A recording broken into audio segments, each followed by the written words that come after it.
Bonjour à tous, je vous propose donc la correction de ces questions type brevet portant sur l'extrait du Meilleur des mondes d'Aldous Huxley. La première question a posé pas mal de problèmes, donc je vais passer un petit peu de temps dessus. En vous appuyant sur les lignes 1 à 3 du texte, expliquez pourquoi la société qu'Huxley imagine est une dystopie. Voici ces lignes. Un bâtiment gris et trapu de 34 étages seulement. Au-dessus de l'entrée principale, les mots Centre d'incubation et de conditionnement de Londres centrale et dans un écusson, la devise de l'État mondial, communauté, identité, stabilité. Donc il y avait pas mal de mots importants dans ces trois lignes. Évidemment, la première devise, vous l'avez noté, Centre d'incubation et de conditionnement de Londres centrale. On reconnaît dans cette devise le nom de la ville Londres qu'on connaît bien, mais qui est ici associé à une autre expression qui sonne beaucoup plus futuriste, centre d'incubation et de conditionnement.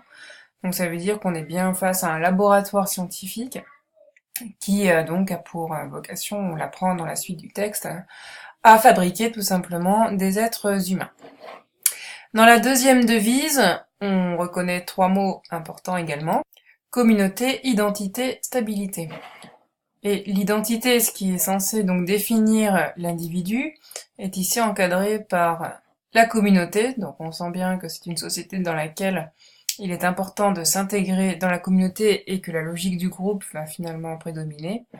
Et la stabilité, on va comprendre aussi que la priorité pour cet état, c'est tout simplement qu'il n'y ait pas de tension, de conflit, que tout le monde soit pareil et qu'il n'y ait pas finalement de différence entre les gens. Ou en tout cas entre les gens qui appartiennent au même groupe social. L'état mondial, c'est aussi une expression importante. Vous voyez que finalement c'est ici quelque chose qui est imaginé, qui n'existe pas dans la réalité. Donc on est bien dans une dystopie au sens où on imagine une société qui n'existe pas, mais qui vire au cauchemar, en tout cas qui présente des dysfonctionnements très importants. Pour répondre à cette question, je vous rappelle donc les trois étapes que nous avions vues dans la fiche. Tout d'abord, répondre en reprenant les mots de la question. Donc c'est ici ce que je vais faire. Donc la société qu'Aldous Huxley imagine est une dystopie. Et on peut en profiter pour rappeler la définition et montrer au correcteur qu'on sait bien de quoi on parle, c'est-à-dire une société imaginaire qui vire au cauchemar. Donc là, j'ai répondu avec mes mots, en reprenant les mots de la question. Il faut à présent que je cite précisément le texte en utilisant des guillemets et en indiquant le numéro des lignes. Donc je commence par un mot de liaison. En effet, l'histoire se déroule dans le, et là je mets mes guillemets, centre d'incubation et de conditionnement de Londres centrale, et on est à la ligne 2. Ainsi, la ville de Londres est désormais associée à une pratique scientifique qui vise à fabriquer des êtres humains et à les conditionner. Ensuite, et c'est presque ce qui est le plus important, la devise de l'État, alors là aussi, je cite l'État mondial, communauté, identité, stabilité, ligne 3, provoque un malaise.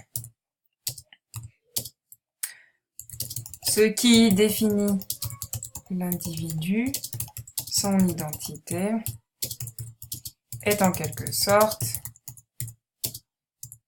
emprisonnés dans la logique collective,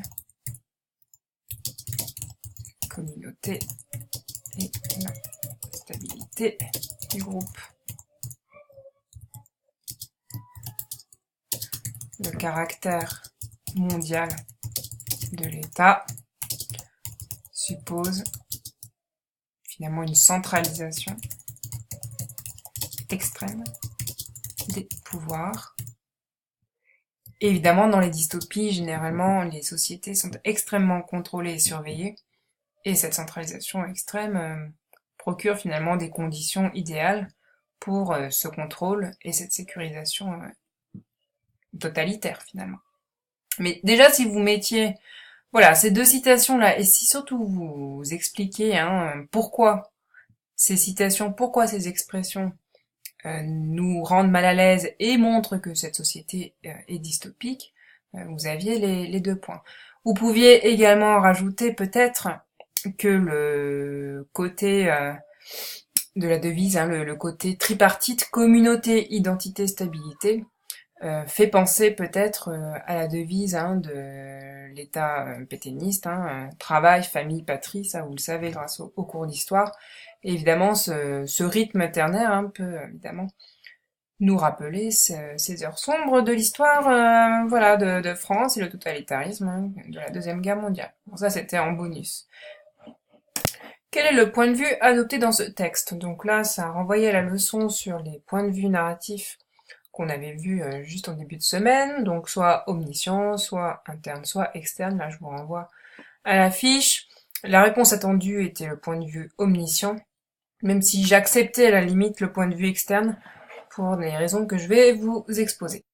L'expression clé dans le texte, quasiment tout le monde l'a trouvée, elle se situait ligne 16, pénétrée d'une certaine appréhension, voire de quelque humilité. Donc, cette expression caractérisait la bande d'étudiants qui fait la visite du centre. Alors, on pouvait donc se servir de cette phrase pour justifier le fait que le point de vue soit omniscient, puisqu'on connaît finalement l'état d'esprit des étudiants. Après, c'est vrai que c'est une remarque qui est assez isolée dans le texte et qui peut aussi finalement ne qualifier qu'une apparence, ou en tout cas une attitude, qu'un regard extérieur pourrait noter. Donc c'est pour ça que j'acceptais à la limite le point de vue externe, si vous justifiez de la manière suivante, en disant que cette appréhension et cette humilité est plus un trait de l'attitude physique et extérieure des étudiants qu'une réelle mention des sentiments, des sensations de ces étudiants proprement parlés. Donc voici la réponse. Le point de vue adopté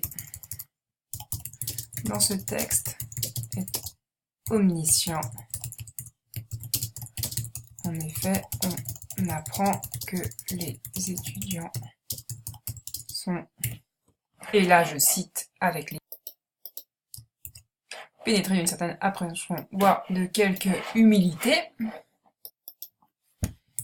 Oui, on est ligne 17.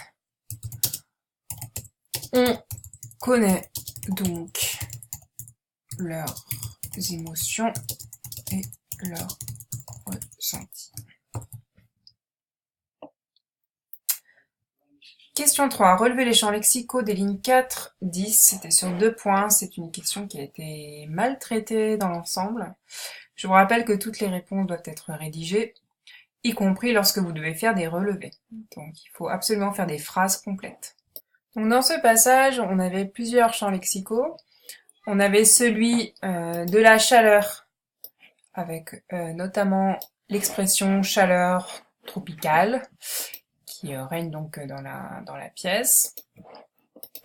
Et on avait ensuite des allusions à la lumière, mais si on regarde bien ces allusions, c'est une lumière particulière, c'est une lumière froide, c'est une lumière finalement qui ne chauffe pas, qui n'est pas là pour instaurer une atmosphère chaleureuse. Donc on avait lumière crue et froide, et on avait également la mention de la lumière était gelée, morte, fantomatique. Donc là on voit bien que ce n'est pas une lumière qui chauffe. On avait également le champ lexical de la blancheur, mais une blancheur qui est plutôt symbole de mort.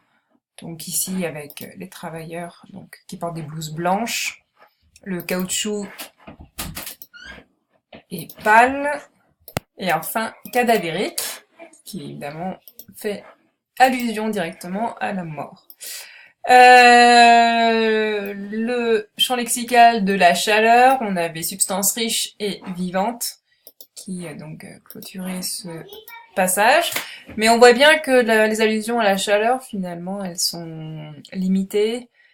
On a en dépit d'eux, ici, qui limite évidemment la portée de cette chaleur tropicale. Et puis ici, on a l'expression un peu de, qui montre bien que cette substance riche et vivante, elle est très limitée également. Une fois que vous avez fait le relevé dans votre texte grâce à un système de couleurs, de fluo ou n'importe, vous pouvez répondre à la question. Donc les champs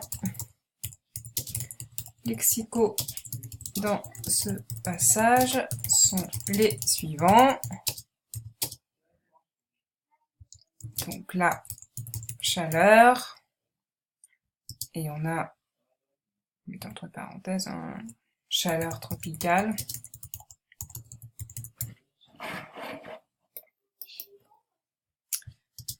Et substance riche et vivante. N'oubliez pas d'indiquer les lignes à chaque fois. Ligne 5 pour chaleur tropicale et ligne 10 pour substance riche et vivante. Donc la chaleur, mais surtout la lumière. Moi je mettrais froide, puisque c'est une lumière qui est très blanche, qui est associée à la mort. Donc là, on avait plusieurs termes qui pouvaient être cités. Lumière crue et froide. On avait, donc ça c'était ligne 6, et la lumière était gelée, morte, fantomatique, ligne 8.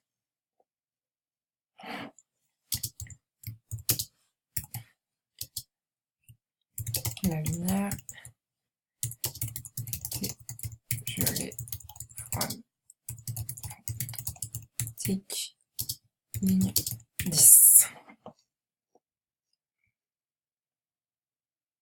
Était gelée, morte d'ailleurs. C'est ligne 8. Gelée, morte. Ligne 8. Hop. Ainsi que la blancheur. Moi je mettrais maladive. C'est vraiment ici l'idée, hein, on a donc à la fois pâle et cadavérique.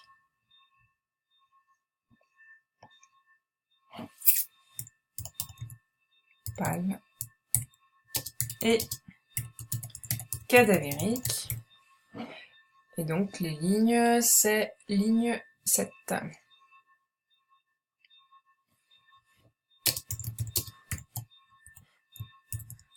Voilà à quoi ressemble un relevé quand c'est rédigé. Donc vous mettez bien les guillemets, le numéro des lignes, et surtout vous faites une phrase complète. Je veux pas de liste avec des tirets, ça c'est pas possible.